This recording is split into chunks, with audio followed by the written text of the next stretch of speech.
आज से पहले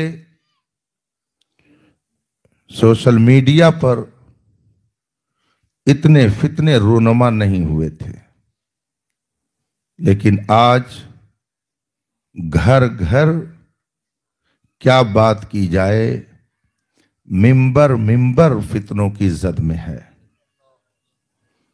रसूल पाक सल्लल्लाहु अलैहि वसल्लम ने एक मौके पर इरशाद फरमाया, इन्नी लअरल फितन, मैं अपने माथे की आंखों से ऐसे भयानक फितने देख रहा हूं जो तुम्हारे घरों पर इतनी तेजी से आ रहे हैं, जिस तरह से कि बारिश के कतरे घरों पर तेजी से पड़ते हैं, यूं ही फितने भी तुम्हारे घरों में दाखिल हो रहे हैं। आज से कुछ साल पहले ये नहीं सुनने में आता था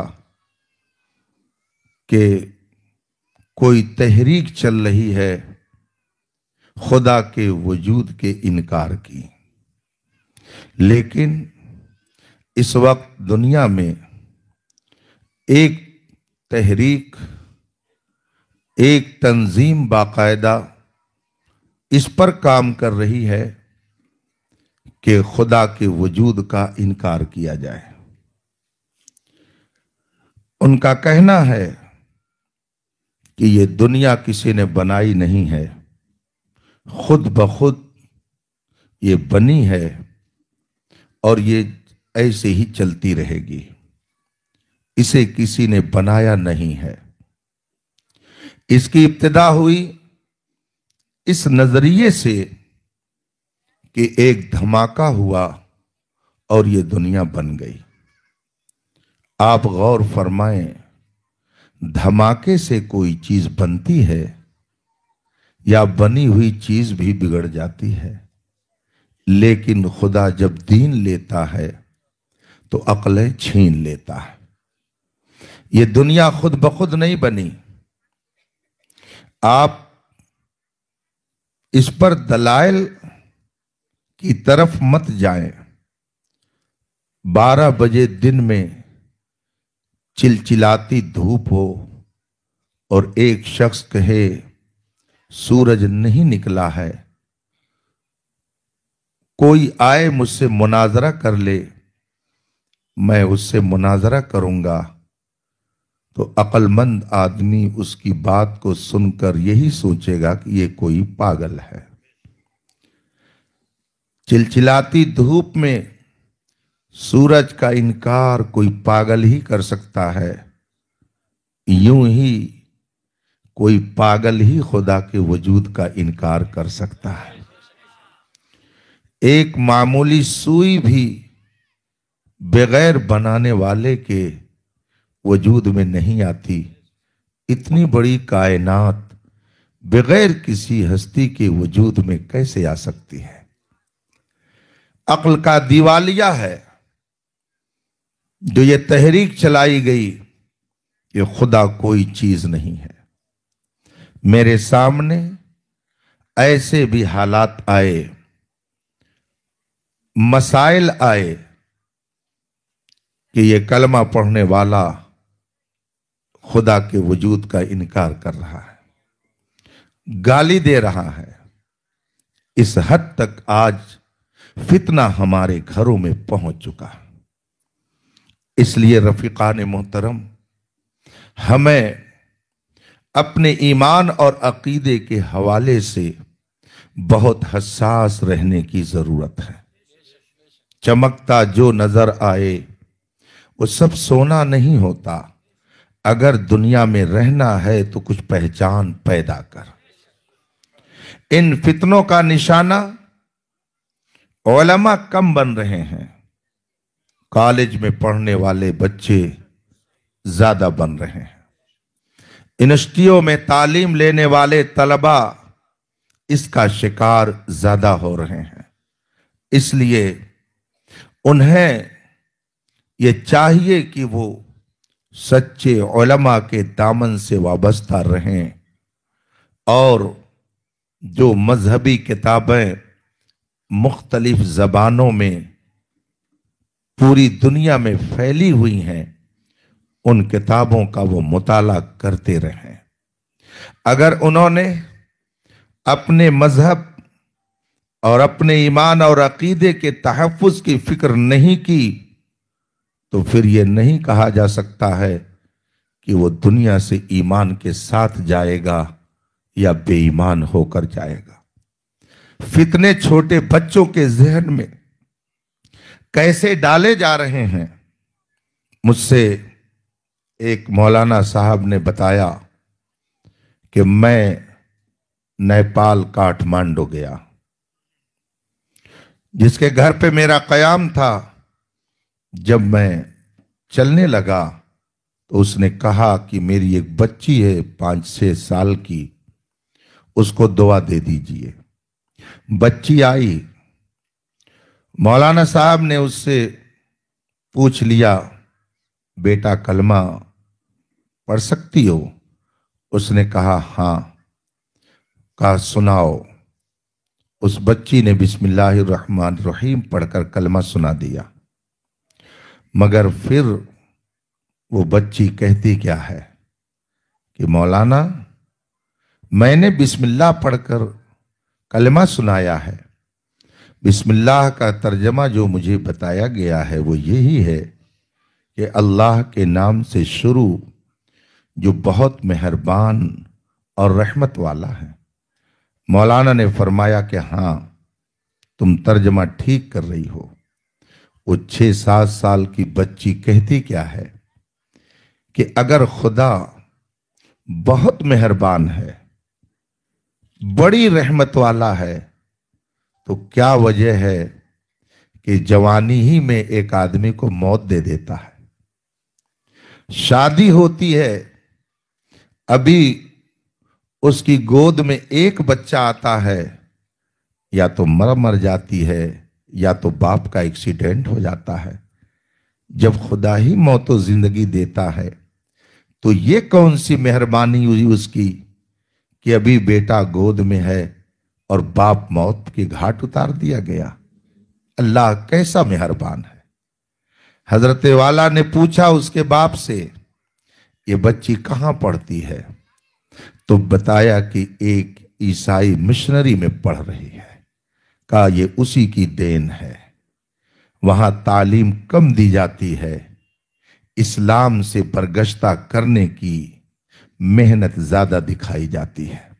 जगह जगह के तुझे थक चुके हैं हंगामे, निशाते लज्जते ख्वाबे गिरा बदल डालो।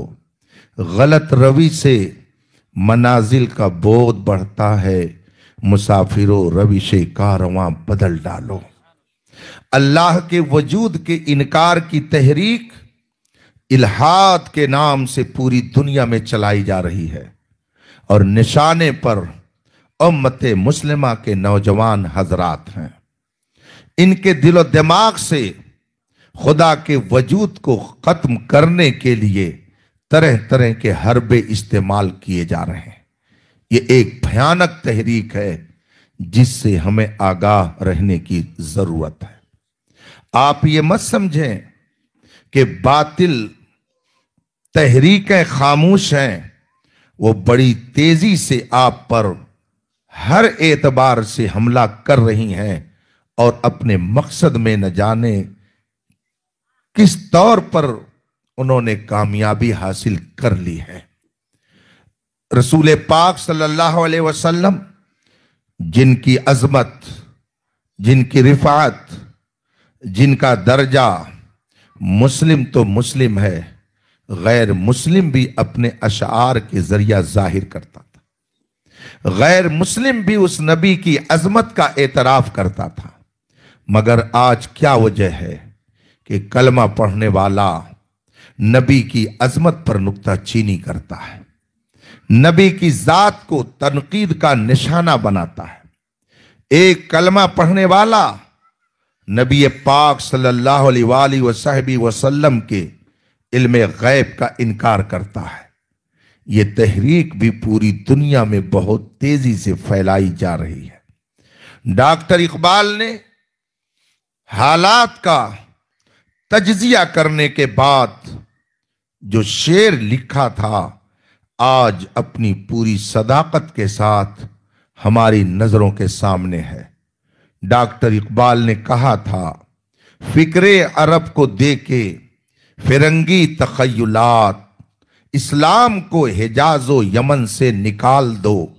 ये फाका कश जो मौत से डरता नहीं कभी, रूहे मोहम्मद इसके बदन से निकाल दो। ये डॉक्टर इकबाल ने दुश्मन तहरीकों का हाल जानकर अपनी कौम को तंबीह करते हुए ये शेर लिखा था कि इस वक्त फिरंगी जाल पूरी दुनिया में फैला हुआ है। वो नबी जिसकी अजमत का एतराफ अपने तो अपने बेगाने भी करते थे और कर रहे हैं, मगर उस नबी की जात पर नुक्ताचीनी करने वाले बहुत सारे कलमा गो आपको सोशल मीडिया पर मिल जाएंगे। कुछ तो है जिसकी पर्दादारी है, यूं कोई बेवफा नहीं होता है। कुछ अंदर से कहीं से मामला कि वो नबी जिसके बारे में हमने बचपन से सुना और सुनाया गया हमें, सारे अच्छों में अच्छा समझिए जिसे, है उस अच्छे से अच्छा हमारा नबी। सारे ऊंचों में ऊंचा समझिए जिसे, है उस ऊंचे से ऊंचा हमारा नबी। सबसे औला व आला हमारा नबी, सारे आलम का दूल्हा हमारा नबी। हमने बचपन में अपने दिल में सरकार आला हजरत के इस शेर को बिठाया।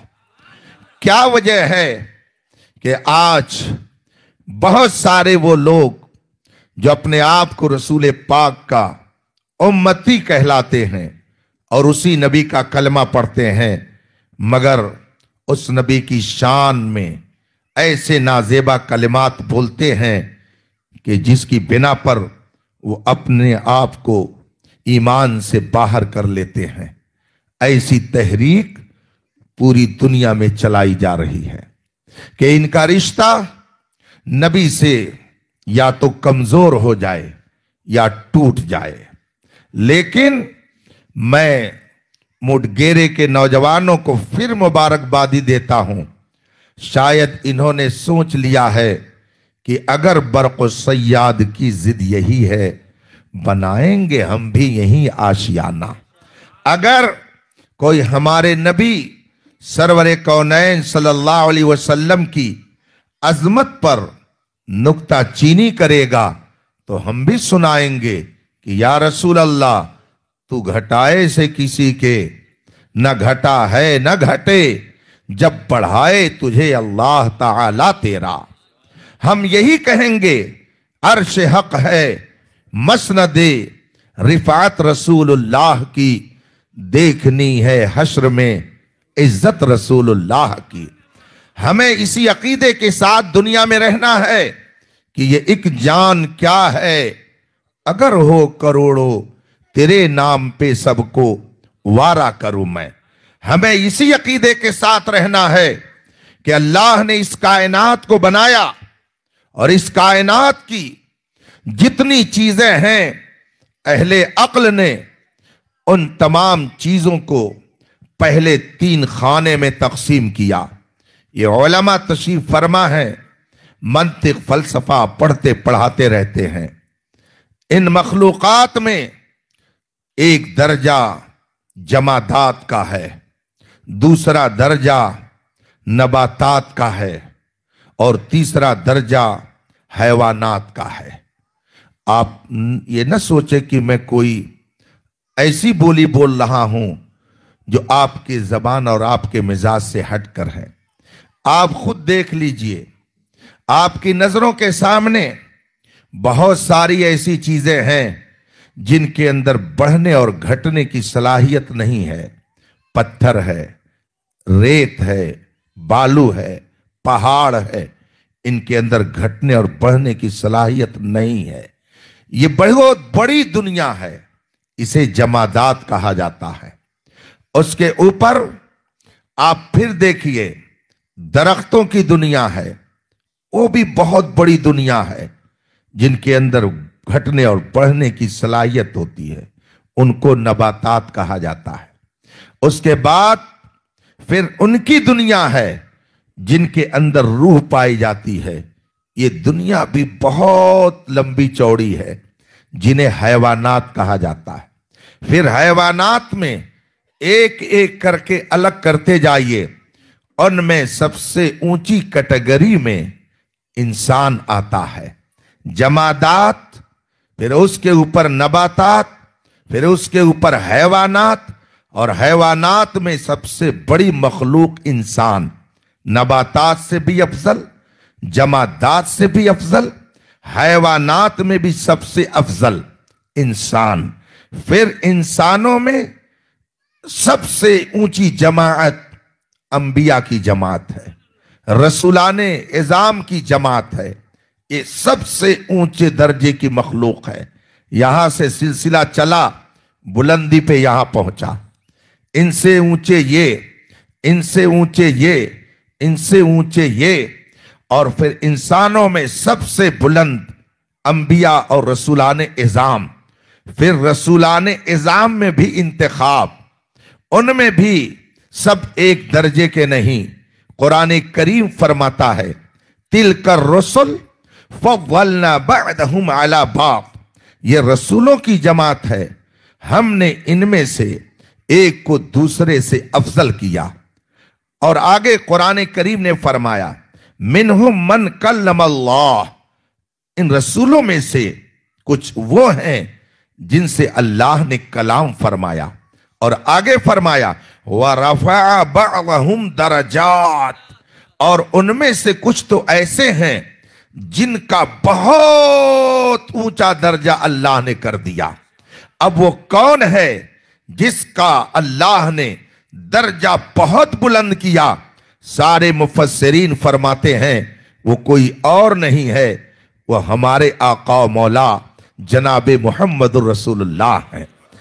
गोया कायनात में अल्लाह ने जितनी मखलूकात बनाई है, उन सारी मखलूकात को तीन में समेटा गया, और फिर उनके दर्जे मुतय्यन किए गए, और उनमें जो सबसे ऊंचे दर्जे पर फाइज है वो मेरे नबी की जात है।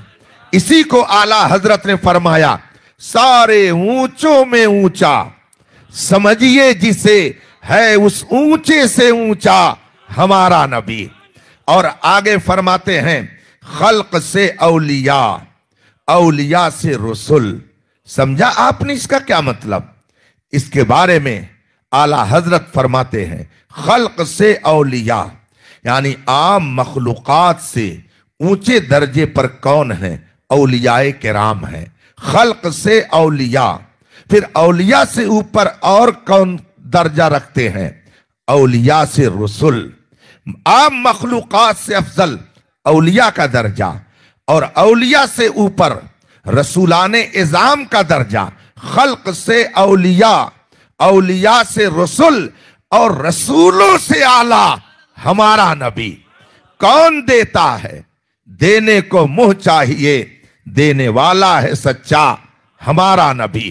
हजरत आदम को आदमियत मिली, हजरत इब्राहिम को खुल्लत मिली, हजरत मूसा अलैहिस्सलातु व तस्लीम को दर्जा कलीम मिला, हजरत ईसा अलैहिस्सलाम को रूहियत का दर्जा मिला, हजरत सैयदना इमाम बूसीरी रहमतुल्लाह ताला अलैह अपने मशहूर जमाना कसीदे बुर्दा में फरमाते हैं व कुल्लुहुम मिन रसूलिल्लाहि मुल्तमिसुन गरफ़ मिनल बहरी और रशफ़ मिनद दियमी। या रसूल अल्लाह, जितने रसूल दुनिया में आए, जितने नबी दुनिया में आए, वो सब आप ही के दरियाए करम से पानी पीते हैं। गोया जिसको रिसालत का दर्जा मिला, जिस किसी को नबूवत का दर्जा मिला, जिस किसी को विलायत का दर्जा मिला, जिस किसी को कुतुबियत का दर्जा मिला, जो इसको जो मिला, आला हजरत की जबान में मैं कह दूं कि ला व रब्बिल अर्श, जिसको जो मिला उनसे मिला, बढ़ती है कौनैन में नेमत रसूलुल्लाह की। सारी कायनात में जिसे रब्बे कदीर ने सबसे अफजल व आला, सबसे बाला, सबसे बेहतर बनाया, वो मेरे मुस्तफा की जात है। सारी कायनात को हुस्न अगर मिला है तो मेरे मुस्तफा के हुस्न का सदका है। कायनात में अगर किसी को इल्म मिला है तो मेरे मुस्तफा के इल्म की बरकत है। कायनात में किसी को अगर जुदो सखा का हुनर मिला है तो ये मेरे मुस्तफा की निगाहे करम है। निगाहे करम ऐसी लाजवाब कि आला हजरत फरमाते हैं जिस तरफ उठ गई दम में दम आ गया, उस निगाहे इनायत पे लाखों सलाम। वो बज़ाहिर इंसान, उस जाहिरी इंसान को देखकर बास अहमकों ने समझ लिया कि तो हमारी ही तरह है। जैसे वो एक इंसान वैसे ही हम भी एक इंसान। मगर कुर्बान जाइए उस नबी पर जो गैब का इल्म रखता था और आने वाले फितने का पहले ही जवाब दे दिया और फरमा दिया कि तुम लोग मुझे अपनी तरह मत समझो। ला यख्फा अलैया रुकूअकुम वला खुशूअकुम। सुनो, मैं आंख तो रखता हूं और तुम भी आंख रखते हो, मगर मेरी आंख और तुम्हारी आंख में फर्क है।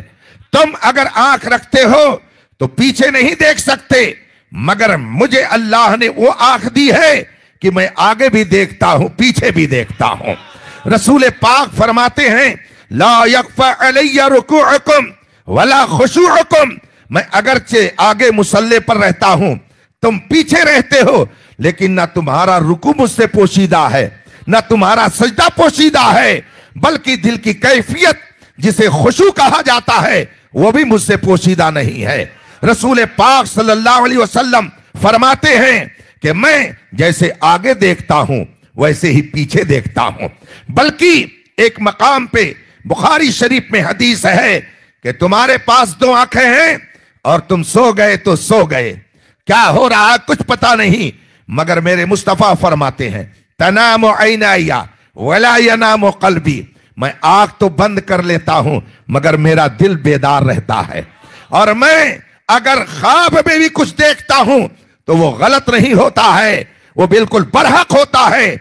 मैं अगर आंख अपनी बंद कर लेता हूं तो ये मत समझो कि मैं सो जाता हूं। इसीलिए उलमा तशरीफ फरमा, इनसे पूछिए अगर आप सो जाएं तो आपका वजू टूट जाए, आप सो जाएं तो आपको दोबारा वजू करना पड़े नमाज पढ़ने के लिए, मगर नबी अगर सो जाए तो उसका वजू टूटता नहीं है, उसकी नींद भी नाकिज़े वजू नहीं है। कौन है वो लोग जो नबी की आंख को देखकर अपनी तरह कहते हैं हम भी देखते हैं वो भी देखते हैं। नबी फरमाते हैं मैं रहता हूं जमीन पर मगर अर्श पर भी मेरी नजर है, फर्श पे भी मेरी नजर है, तहत सरा में भी मेरी नजर है, कायनात की कोई शय मेरी नजर से पोशीदा नहीं है। और ये तो नबी की बात है, नबी नहीं, रसूल नहीं, बल्कि रसूल पाक की उम्मत में मेरे गौसे पाक हैं। वो फरमाते हैं रअई तो इला बिलादिल्लाहि जमआ का खरदलतिन अला हुक्म इत्तिसाली। मैं रुए जमीन को ऐसे ही देखता हूं जैसे कि हाथ की हथेली पर राई का दाना जब उनके गदा भर देते हैं। शाहाने जमाना की झोली मोहताज का जब ये आलम है, मुख्तार का आलम क्या होगा। जब नबी के गुलाम की ये शान है कि उससे दुनिया की कोई शय पोशीदा नहीं है, भला नबी की नूरे नजर को कौन अंदाजा लगा सकता है। वो अगरचे जलवागर मदीने में है मगर खुदा की कसम उनकी नजर पूरी कायनात पे रहा करती है।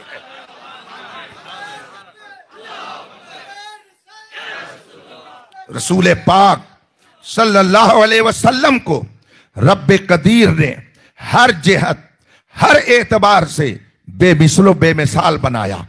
आप खाते हैं आज मुरक्कन ग़िज़ाएं, उम्दा ग़िज़ा खाते हैं, मगर जब आप शानदार से शानदार ग़िज़ा खा लेते हैं और उसके बाद अगर गर्मी में आपके जिस्म से पसीना निकले और 2 रोज आप गुस्ल न करें तो जो सबसे करीब रहने वाली हस्ती है वो भी नाक भौं सिकोड़ करके कहेगी जाइए गुस्ल कर लीजिए, जिस्म से बदबू आ रही है। आप मुरगन ग़िज़ाएं खाएं, शानदार ग़िज़ा खाएं, और फिर जब उससे पसीना बने तो आपके पसीने की बदबू से घर वाले भी परेशान हो जाएं। और मेरे मुस्तफा कभी जौ खा रहे हैं, कभी खजूर खा रहे हैं, कभी चना खा रहे हैं, कभी सत्तू खा रहे हैं, मगर जो जिस्म से पसीना निकलता है, आला हजरत फरमाते हैं वल्लाह जो मिल जाए मेरे गुल का पसीना, मांगे न कभी इत्र न फिर चाहे दुल्हन फूल। अल्लाह के रसूल सल्लल्लाहु अलैहि वसल्लम एक सहाबिया के घर आराम फरमा रहे हैं।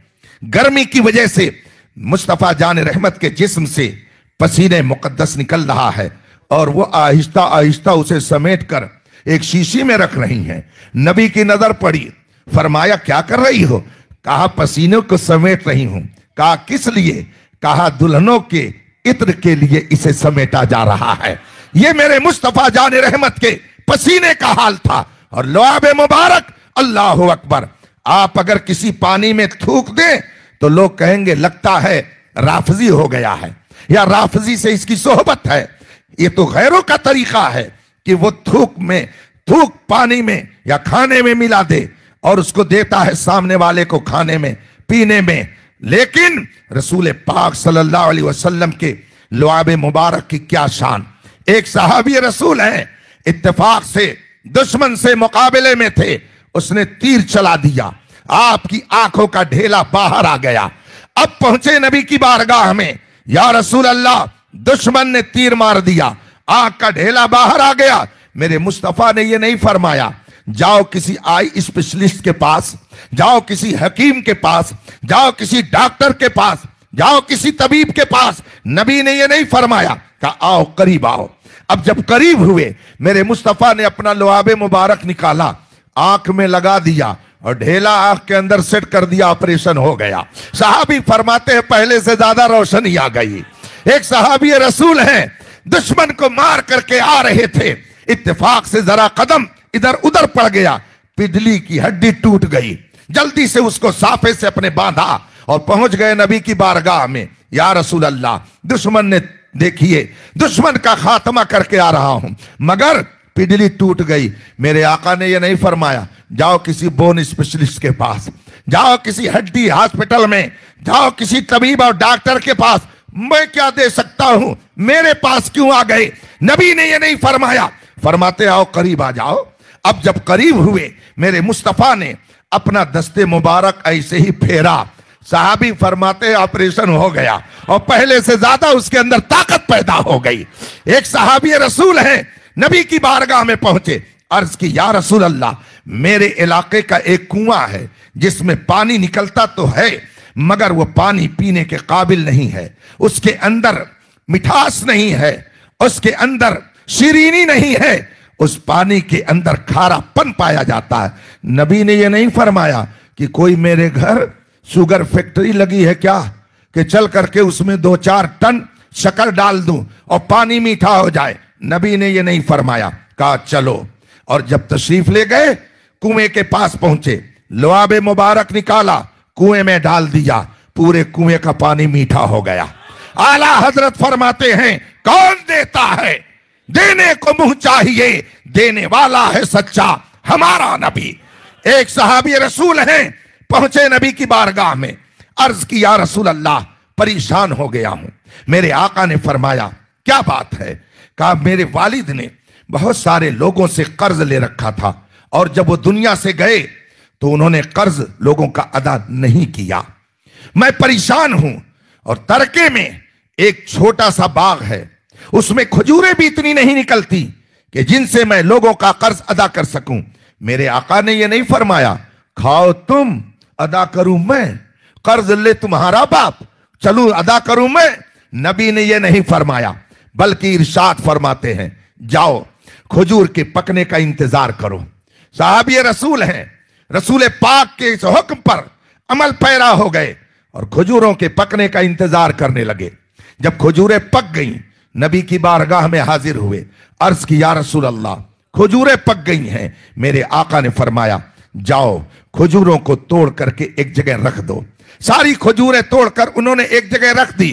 फिर नबी के पास आए, अर्ज की या रसूल अल्लाह, मैंने खजूरें तोड़कर एक जगह रख दी हैं। मेरे आका फरमाते चलो मैं भी तुम्हारे बाग में चलता हूं। सुभान अल्लाह। और जब आका बाग में जाते थे तो क्या शान होती थी। आला हजरत की जबान में सुनिए, वो सुए लालाजार फिरते हैं तेरे दिन ए बहार फिरते हैं। रसूल पाक अगर बाग की तरफ चले जाते और वहां खिजा का मौसम होता, पतझड़ होता, मौसम बहार नहीं होता, खिजा का मौसम होता, नबी बाग में पहुंच जाते, उसे गुलस्तान बना दिया करते थे, मौसम बहार आ जाता था। आला हजरत फरमाते हैं वो सुवे लालाजार फिरते हैं तेरे दिन ए बहार फिरते हैं। बहार का मौसम चला गया, नबी आए, बहार वापस आ गई। अब मेरे आका बाग में तशरीफ ले गए और खजूरों के इर्द गिर्द आपने चक्कर लगाया और खजूर पर जाके बैठ गए। फरमाया अब जाओ मदीने में ऐलान कर दो। सुभान अल्लाह, क्या शान है। आला हजरत फरमाते हैं नेमतें बांटता जिस समत वो जीशान गया, साथ ही मुंशी रहमत का कलम तान गया। आला हजरत फरमाते हैं वाह क्या जूदो करम है, शहे बता तेरा नहीं सुनता ही नहीं मांगने वाला तेरा। फरमाते हैं जाओ मदीने में ऐलान कर दो। उन्होंने भी न आओ देखा न ताओ। नबी का फरमान है, जिन्होंने कहा है वो पूरा करेंगे, हमको क्या फिक्र है। इसीलिए तो हजरत हसन बरेलवी फरमाते हैं कि यहां क्या, हम तो वहां के लिए बेफिक्र हैं, ढूंढाई करें, ढूंढाई करें। सदरे कयामत के सिपाही वो किसको मिले जो तेरे दामन में छुपा हो। अल्हम्दुलिल्लाह हम दामन मुस्तफा में छुपे हुए हैं, इसलिए हम वहां के लिए सामान अपना फराहम किए हुए हैं। साहाबी रसूल ने कहा ठीक है। अब मदीने में जाकर उन्होंने ऐलान करना शुरू कर दिया कि जिसने मेरे बाप को कर्ज दिया है वह आए और अपना कर्ज लेकर के चला जाए। अब चूं ही उन्होंने मदीने तैयबा में ऐलान किया, तारीख में यह है कि कोई 1 बोरा, कोई 2 बोरा, कोई 4 बोरा, कोई 2 झोला लोग ले लेकर के आने लगे और फिर बाग में जाते हैं। वहां कोई हाथ से भर करके देने वाला नहीं, आओ अपना भर करके लेके जाओ। क्या ऐसे ही आदमी चला जाएगा? जब कह दिया जाए ले जाओ अपना जितना हो, तो आदमी 2-4 खजूरें नहीं भरेगा, वो ठूस ठूस करके भरेगा और ज्यादा भरेगा। सबको इजाजत है, आओ लेकर के जाओ। सब आने लगे और फिर भर भर करके लेके जाने लगे। हजरत जाबिर साहबी रसूल हैं जिनका ये वाकया है। फरमाते हैं मैंने मदीने की गलियों में ऐलान किया और उसके बाद में आकर अपने बाग के बाहर में रुक गया, बाग के बाहर में खड़ा हो गया। मैंने देखा एक कतार है जो कर्ज वसूलने के लिए चली आ रही है, लोग आ रहे हैं और खजूरें लेकर के जा रहे हैं, भर भर करके जा रहे हैं कर्ज वसूल करके। जब आने जाने वालों का सिलसिला खत्म हुआ, मैंने सोचा कि चल करके देखूं कुछ खजूरें बची हैं या सबका सफाया हो गया। हजरत जाबिर फरमाते हैं कि जब मैंने बाग में कदम रखा मैं क्या देखता हूं, मेरी अक्ल हैरान, मेरी आंखें खीरा हो गई, मैं हैरत में पड़ गया। जितने लोगों ने मेरे बाप को कर्ज दिया था सब अपना कर्ज लेकर के जा चुके हैं, मगर खजूरें जितनी पहले थी वो सारी खजूरें वैसे ही रखी हुई हैं और मेरे मुस्तफा उसी पे जलवा कर है। आला हजरत ने इसीलिए फरमाया हाथ जिस समत उठा गनी कर दिया, मौजे पहरे सखावत पे लाखों। नारे तकबीर, नारे रिसालत, मसलके आला हजरत, इख्तियाराते मुस्तफा हुजूर मुफ्ती अख्तर हुसैन अलीमी साहब क़िबला। इसलिए ये न समझना कि वो एक इंसान थे तो हमारी ही तरह, अकीदा वही रखना जो आला हजरत ने अता किया है। अल्लाह की सरताबा कदम शान है ये, इंसान ही इंसान, वो इंसान है ये। कुरान तो ईमान बताता है इन्हें, ईमान ये कहता है मेरी जान है ये। मेरे नौजवानों, आज तुम्हारे ईमान पर हमला हो रहा है, तुम्हें बर्बाद करने की तहरीक चल रही है, तुम्हारे अकीदे पर शब मारने के लिए न जाने कितने जुब्बो दस्तार में भी फैले हुए हैं, न जाने कितनी ऐसी तहरीकें हैं जो कलमा पढ़ने वाली कहलाती हैं, मगर तुम्हारे अकायद, तुम्हारे आमाल को बर्बाद करने के लिए दिन रात एक किए हुए हैं, बल्कि बहुत सारे इस्लाम दुश्मन अफराद भी इस काम में बड़ी तेजी दिखा रहे हैं। मैं 4-5 साल पहले की बात है, अपने इसी मुल्क अजीज के एक सूबे में गया। जिस शहर में मेरा बयान होना था, मैं वहां पहुंचा। मेरे पास कुछ प्रोफेसर, कुछ डॉक्टर, कुछ दानिश्वर हजरात मोहब्बतन मिलने के लिए आए। उन्होंने कहा, हजरत हमारे यहां एक अजब माहौल पैदा हो गया। हमने कहा, वो क्या? कहा कि हमारे यहां के नौजवान जिन बुराइयों में अब तक मुलविस नहीं थे, उन बुराइयों में इनको मुलविस करने की बाकायदा तहरीक चलाई गई और हमारा नौजवान उसमें मुलविस हो गया। हमने कहा, जरा खोल करके बताइए क्या कहना चाहते हैं। कहा कि यहां का हुस्न मशहूर है, यहां अल्लाह ने बहुत सारी नेमतें अता की हैं, कुदरती और फितरी तौर पर यहां बहुत सारी नेमतें पाई जाती हैं, मगर नौजवानों को बर्बाद करने के लिए इनको नशे का आदी बनाया जा रहा है। हमने कहा, इससे उन लोगों का क्या फायदा? कहा, हजरत आपसे क्या बताना, आदमी अगर 2-4 साल नशे का आदी रहे तो चेहरे का हुस्न खत्म हो जाएगा, डिफेंस एनर्जी खत्म हो जाएगी, फिर उसके अंदर ईमानी जज्बा नहीं रह जाएगा, तो ना तो दुनियावी दुश्मन से मुकाबला कर सकता है, न मजहबी दुश्मन से मुकाबला कर सकता है। यह तहरीक यहूदो नसारा की चल रही है और इस तरीके से न जाने कितने नौजवान अपनी जान को जाय कर चुके हैं। और अगर मुआशरे में हुस्न व जमाल वाले नहीं रह जाएंगे तो जो बच्चियां हसीनो जमील हैं वो दूसरों की तरफ देखेंगी, उसका नतीजा यह होगा कि वो दूसरों के साथ रुखसत होंगी। और यहां पर यही किया जा रहा है। अभी 2 साल पहले मैं भुवनेश्वर उड़ीसा खिताबत की गरज से जा रहा था। अयोध्या से पहुंचा मैं गोरखपुर से दिल्ली, और दिल्ली से मैंने दूसरी फ्लाइट ली। जब फ्लाइट परवाज करके फजा में पहुंची, मैंने किताब मोबाइल में पढ़ना शुरू कर दिया। मैं अपने नौजवानों से कहूंगा, इन उलमा से तो गुजारिश ही कर सकता हूं, मगर आपसे दर्दमंदाना तौर पर, हुक्म के तौर पर भी कह सकता हूं, आप पढ़ें, उलमाए हक की किताबें पढ़ें, आप पढ़ें, सच्चे उलमा की मजहबी किताबें पढ़ें, वरना आप अगर सिर्फ फेसबुक और व्हाट्सएप के मुस्लिम रहे तो आपका दिवालिया हो जाएगा। सच्चे उलमा के दामन से वाबस्ता रहिए और सच्चे उलमा की तसनीफात को पढ़िए। आज तो ढोकर लेके जाने की भी जहमत से आपको बचा दिया गया है। मोबाइल में पूरी लाइब्रेरी मौजूद है। आप कुरान की तिलावत करते रहिए, सफर में रहिए, थोड़ा सा मौका मिले दलाइलुल खैरात शरीफ पढ़ लिया कीजिए, कुरान की तिलावत कर लिया कीजिए, इस्लामी मौजू पर जो किताबें हैं अपने उलमा की उन किताबों को पढ़ लिया कीजिए। मैंने फजा में अपनी आदत के मुताबिक किताब खोल करके पढ़ना शुरू कर दिया। किताब अरबी में थी, बुखारी शरीफ की अरबी शरह थी, मैं उसको पढ़ रहा था। मेरे बगल की सीट पर एक हैंडसम नौजवान बैठा था।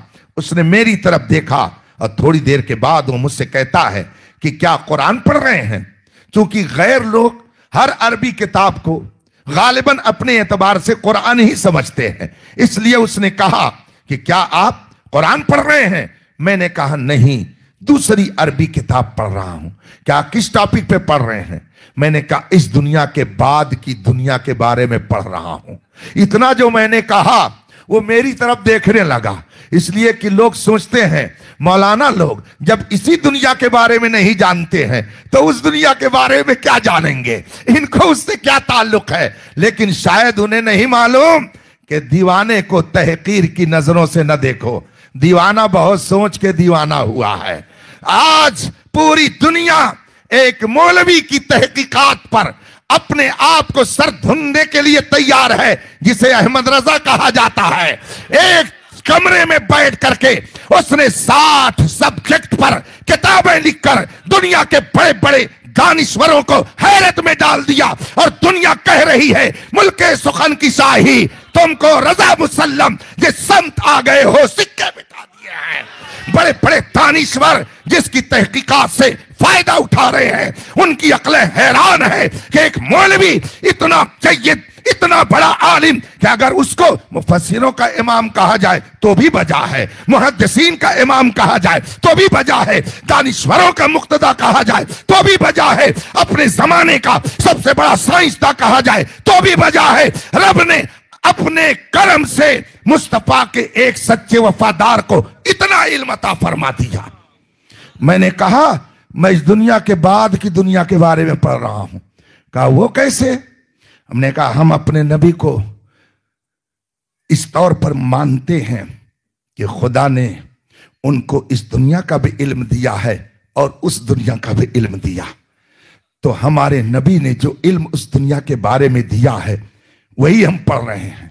उसके बाद फिर उसने गुफ्तगू शुरू कर दी और कहा आप कहां जा रहे हैं? मैंने कहा कि मैं भुवनेश्वर जा रहा हूं। उसने कहा मैं और कुछ पूछ सकता हूं? मैंने कहा बिल्कुल पूछ सकते हैं। उसने कहा कि आपके धर्म में नशा को मना किया गया है? मैंने कहा बहुत सख्ती से मना किया गया, एक जगह नहीं, कुरान करीम में कई मकाम पर रसूल पाक की हदीस रोका गया है। उसने कहा ऐसा क्यों है, क्यों मना किया गया है? मैंने सोचा कि लाओ पहले इसका तारुफ हासिल कर लूं। उससे पूछा कि आप कहां से आ रहे हैं, कहां के रहने वाले हैं? कहा मैं दिल्ली का रहने वाला हूं, जा रहा हूं भुवनेश्वर अपने काम से। हमने कहा आप करते क्या हैं? कहा मैं पेशे से डॉक्टर हूं। नाम बताया, नाम से पता चला कि ये मुसलमान नहीं है। हमने कहा आप डॉक्टर हैं तो आपको समझाना ज्यादा आसान है। डॉक्टर साहब जरा ये बताइए, अगर कोई नशा करेगा तो उसके जिस्म पर उसका कोई साइड इफेक्ट होगा कि नहीं होगा? उसके ऊपर कोई असर मुरत्तब होगा कि नहीं होगा? कहा बिल्कुल होगा। हमने कहा क्या होगा? कहा कि अक्ल आदमी की खराब हो जाती है, आदमी की अक्ल काम नहीं कर पाती। हमने कहा बिल्कुल आप सही कह रहे हैं, मगर उसमें दो एक चीज मैं बढ़ा देता हूं, शायद आप उसका इनकार न करें। कहा क्या? हमने कहा क्या ऐसा नहीं है कि अगर आदमी चंद साल नशे का आदी रहे तो चेहरे का हुस्न खत्म हो जाएगा, रौनक खत्म हो जाएगी, डिफेंस एनर्जी अंदर की खत्म हो जाएगी? कहा हाँ बिल्कुल ये भी होगा। हमने कहा अब मैं आपसे एक बात पूछता हूं, आप बताएं, आप दिल्ली में रहते हैं, आपने अपने मकान को बहुत ही जेबो जीनत के साथ तैयार किया, आपने एक बंगला बनाया, खूबसूरत बंगला बनाया, डेंट पेंट करके आपने उसको संवार करके रख दिया, देखने में बड़ा खूबसूरत लग रहा है, और आपने उसके ऊपर कहीं एक जगह लिख दिया यहां पोस्टर चस्पा करना मना है, इसमें स्क्रैच लगाना मना है। अब अगर कोई उसमें कालक पोते, बताइए आपको अच्छा लगेगा कि खराब लगेगा? अगर कोई यहां पोस्टर चस्पा करे तो आपको अच्छा लगेगा कि खराब लगेगा?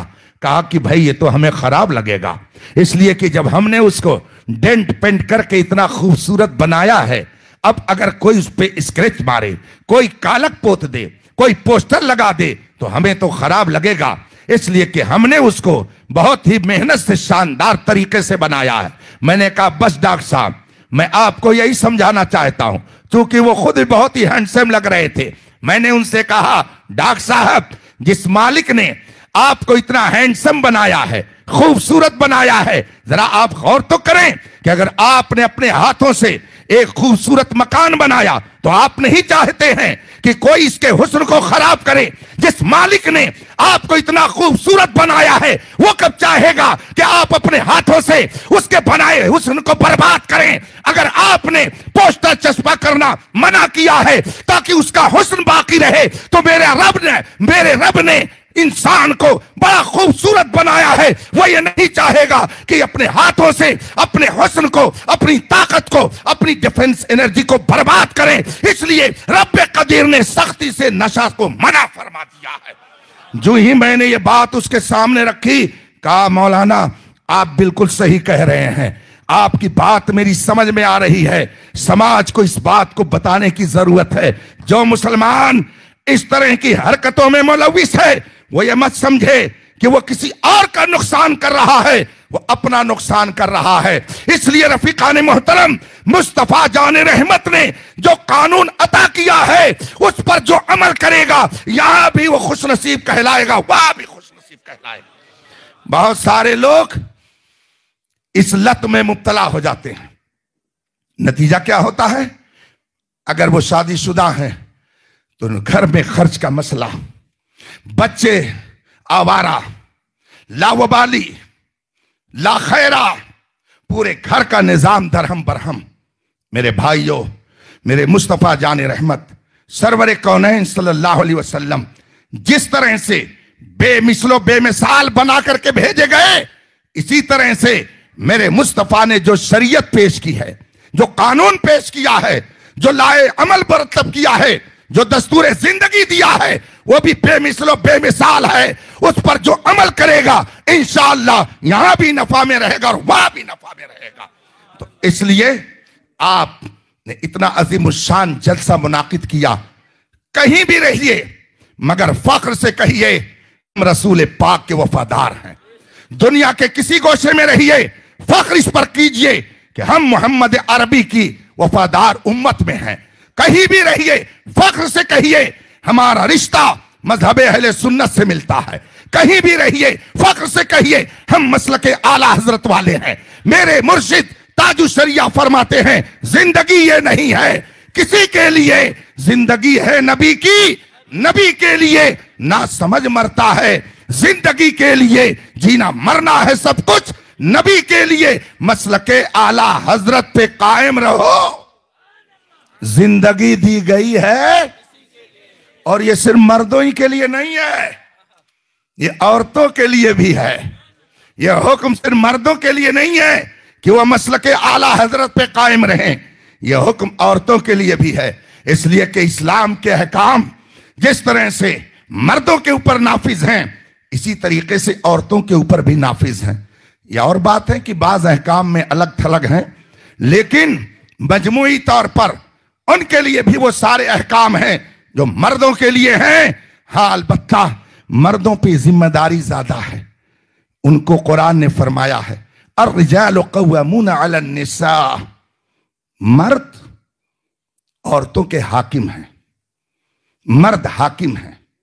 मगर यह भी गौर करने की बात है, कुछ लोग कहते हैं इस्लाम ने औरतों के साथ बड़ा गलत सलूक किया, और आजकल तो मीडिया इसी पर तुला हुआ है और तरह तरह की बकवास करता है। मैंने कुरान करीम का कई बार सरसरी नजर से भी मुताला किया, गहरी नजर से भी पढ़ने की कोशिश की। कुरान करीम की तिलावत करता ही रहता हूं। ये हुफाज, ये उलमा, आप इनसे पूछिए क्या कुरान में कोई सूरा अर्रिजाल के नाम से है? सूरतुर रिजाल, मर्दों की सूरत कुरान में कहीं है? नहीं है। मगर सूरह निसा, औरतों की सूरत, सूरह निसा, निसा का माना ही होता औरत है। जो लोग कहते हैं कि इस्लाम औरतों को नीचा दिखाता है, उनको कोई इज्जत का मकाम नहीं देता, सच्ची बात यह है कि उन्होंने इस्लाम को पढ़ा ही नहीं, रसूल पाक की सीरत को उन्होंने समझा ही नहीं, मेरे आका की जिंदगी का उन्होंने मुताला ही नहीं किया। आइए रसूल पाक की जो सबसे करीबी बीबी, मोमिनों की मां, अम्मुल मोमिनीन हजरत आयशा सिद्दीका रज़ी अल्लाह तआला अन्हा है, उनसे पूछें जरा आप कुछ अंदर का जलवा दिखाइए। हजरत आयशा बताती हैं कि एक दिन रसूल पाक बाहर से तशरीफ फरमा हुए, मैंने पानी पेश किया। अल्लाह के रसूल ने फरमाया, अल्लाह के रसूल सल्लल्लाहु अलैहि वसल्लम ने फरमाया कि पानी पहले तुम पी लो। मगर उन्होंने कहा नहीं या रसूल अल्लाह आप पी लीजिए, मैं अपनी गुफ्तगू को खत्म करता हूं, आप पी लीजिए। रसूल पाक ने फरमाया नहीं पहले तुम पी लो। हजरत आयशा ने पी लिया और उसके बाद में रसूल पाक ने फरमाया जाओ फिर लेकर के, वो पानी लेकर के आई। मेरे आका ने फरमाया बताओ तुमने कहां से मुंह लगा के पिया है? हजरत आयशा कर अर्ज करती या रसूल अल्लाह मैंने यहां मुंह लगा के पिया है। मेरे मुस्तफा ने वहीं पर मुंह लगा करके पीना शुरू कर दिया। गोया ये दर्श दे रहे हैं कि औरत घर की नौकरानी नहीं होती है, घर की मलका होती है। और जिंदगी गुजारने के लिए जो गाड़ी के दो पहिए हैं उनमें से एक का नाम मर्द है और दूसरी पहिए का नाम औरत है।